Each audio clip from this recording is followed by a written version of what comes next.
Hey everyone. Hey everybody. Today we wanted to share with you. It's been a few days. We're sorry for not being on sooner. They don't care. They don't even watch us. Probably not at this point. Anyway, we want to share with you our experience with Date with Destiny. Yes. It is going on right now as we speak. It happens every year at the same time of the year. It actually happens twice, once in Australia, once in Florida. And we book out that time every year, since 2017, I should say, when we physically attended the event. And so 2018, 2019, and now we take the time to go through our old book and, what we said in the past and respond to the questions again. And it's crazy how, looking back, what you said even a year ago, let alone 2017, and where you are today and where you're going.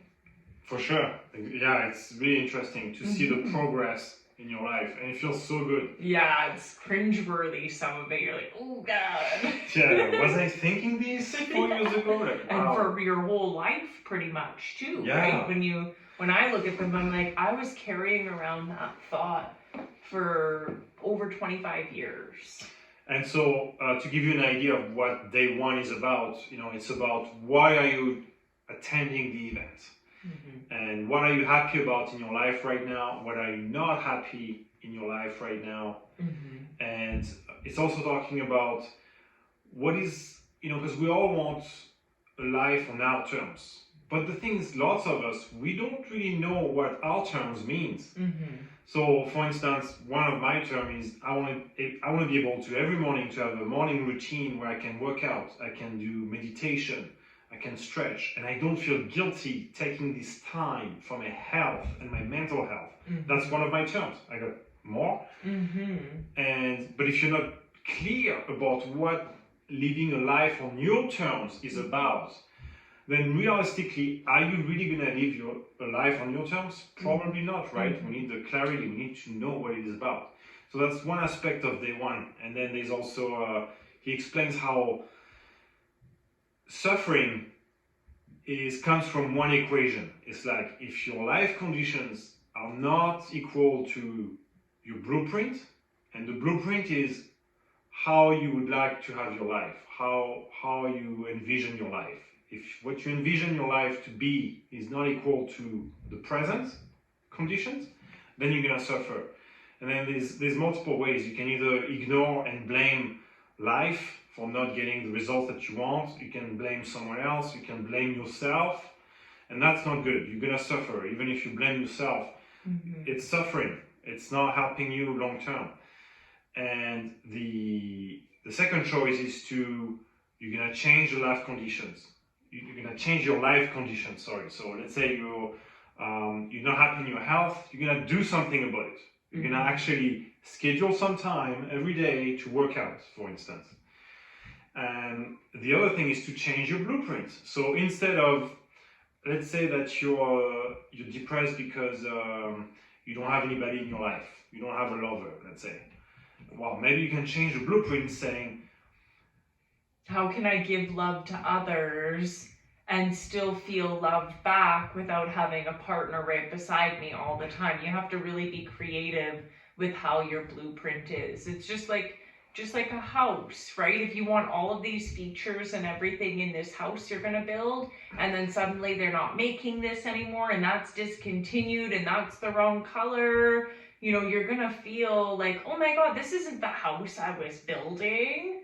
But you can also, make peace with those things and make adjustments and actually learn to love those changes even more. It's just we get so fixated on how things are supposed to be because we think our mind is the ultimate intelligence, which is pretty freaking fascinating. But there's lots of other factors in that. So. And when changing your blueprint, what something can help is really changing the meaning, because there's the 5 to thrive that is explained in day one, and the first one is the state you're in. So, but the state relies on your physiology, on your on the focus that you have, and and the meaning that you give to things. Mm-hmm. And number 4 is having a compelling future. And number 5 is your identity. Because we don't do what we can. We live we live what we think we are. That's pretty big. So that, like, let's say you don't consider yourself as being an athlete at all. Like, you're not an athlete. Maybe you're a couch potato, let's say, right? Well, you're going to be living and doing things based on being a couch potato. But if you decide to become an athlete, that's going to change your life. I mean, you're going to have a different routine, you're going to be doing different things, you're going to be thinking differently, right? Because now you're not a couch potato anymore, you're training to become an athlete. Or maybe you already are an athlete, you're just, starting to be one, or whatever. Yes, but how does that relate to the 5 to Thrive? We're giving these people a lot of information and downing them with all these concepts. Why don't we share some stories on day 1? Like, what was a big story? Like, one of the big things of day 1 is, like, your story isn't, like, everybody has this story that they're holding on to that's from the past, usually, that's actually dictating everything that they're doing, and unconsciously and subconsciously. And, this story is it's usually holding them back, honestly. And so one of the big things is saying, what is my story right now? And now let's rewrite my story. And in that, it's like, you find that there's like a thing, right, where we have this operating system where maybe we don't trust certain kinds of people, or maybe we, so the whole thing that goes through the story, which Tony talks about, is the power of effective blame. And so maybe you have a story about a parent, a friend, a grandparent, whatever, and your story is that, your father was an alcoholic, so therefore you never got the love and attention and the fatherly upbringing that you deserved because of their drinking problem.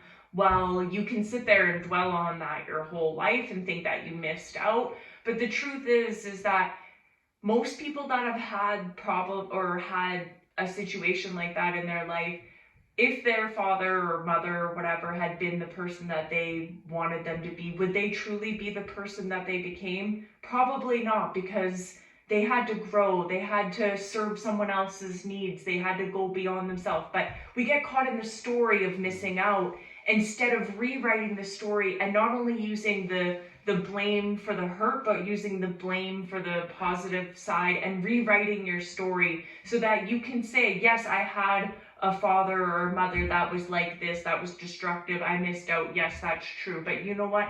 I also became totally independent, resourceful, fearless, everything you can imagine that attaches that, you're blaming that person for. And by rewriting your story, you actually let go of so much more, and you can actually create this new identity that Paul was talking about so that you can thrive. Because the strongest need of the human personality is to remain consistent with one's identity. And so Paul and I were discussing this before we got on here, but expanding your identity is one of the fastest ways to grow and to change your blueprint, to change your life conditions, to change your state, which is how you thrive. And so one of the ways, like, I expanded my identity years ago was going to school to get a university degree, because I felt that in my family that was not a common thing to do. And so I needed to expand my identity so that I felt like I could go on and do more and have a different life, different conditions, because I saw the current pattern and the current lifestyle and the current blueprint as not fitting my true needs, or whatever that word was we used before. But Identity. Not identity, but I was thinking of something else. But anyway, I hope that helps a bit.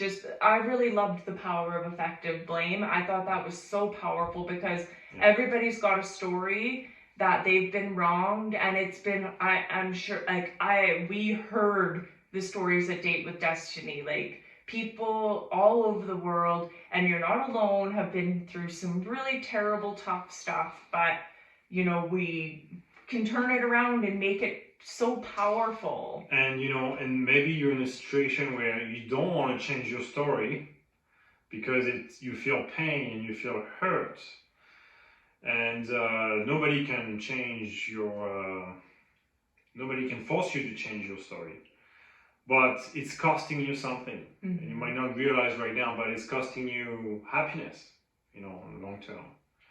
It's costing you maybe friendships, maybe income, health, all this important stuff, right? And so we gotta change our story for the better. We gotta. It's not it has to become a must.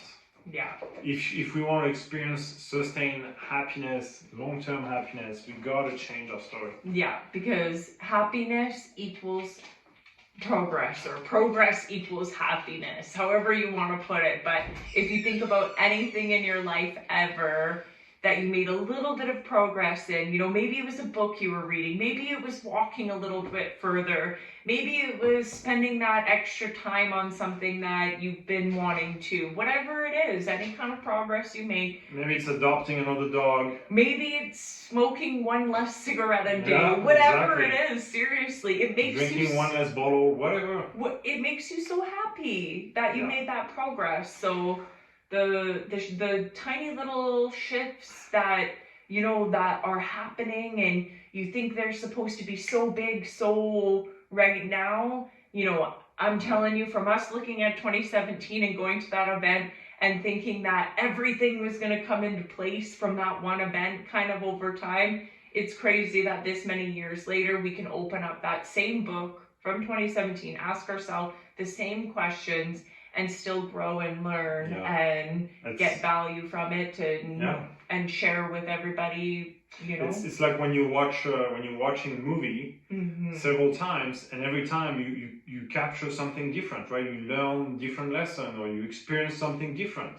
It's the same thing, because you grow, and so you have a different aspect on things now. Your eyes change at the way it looks at the content, because you're not the same person you were last year, and it's really cool to see. So maybe for today, if you have a story that you've been telling yourself that is not empowering, then think about what it is and how can you turn it into something empowering. Because every time you break a story, you're gonna a disempowering story, you're gonna break some limiting beliefs, and whatever you believe, you become.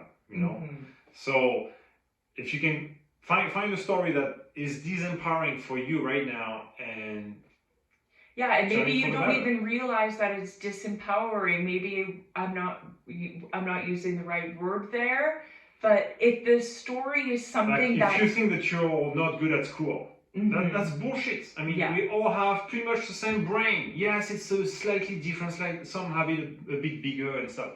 Einstein didn't have a huge brain. So don't think that you're missing something physically. No, that's BS.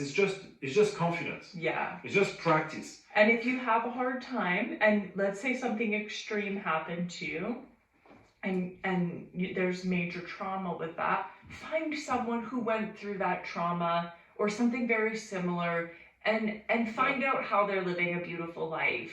I'm not joking, 99% of the time, they took that traumatic event and changed it into a beautiful story, and they made it a force for good for the rest of the world, They use this energy. Yes, even Oprah. In their advantage. Oprah Winfrey. How many people know her horrific story of her upbringing and the rape and everything else? She only empowers people with that now. Nobody feels sad listening to her story. If you feel tired and sad to tell your story, write a new one. You don't have to keep it there. That story served you to get through something at a certain time of your life, and rightfully so, to have that and write that and read it and live it. But, now it's time for a new chapter. Yeah. And it's amazing. Life will never be the same again. So that was day one of Date with Destiny. In a very short form. In less than 16 hours. Yeah, okay. We So, hope you enjoy. If yeah. there's anything you'd like to know about day one, we're Let us know, write in the comments or contact us whenever. We'll be happy to share even more. Yeah, totally. Have a great one, guys. Change your story, change your life. Bye. Bye, guys.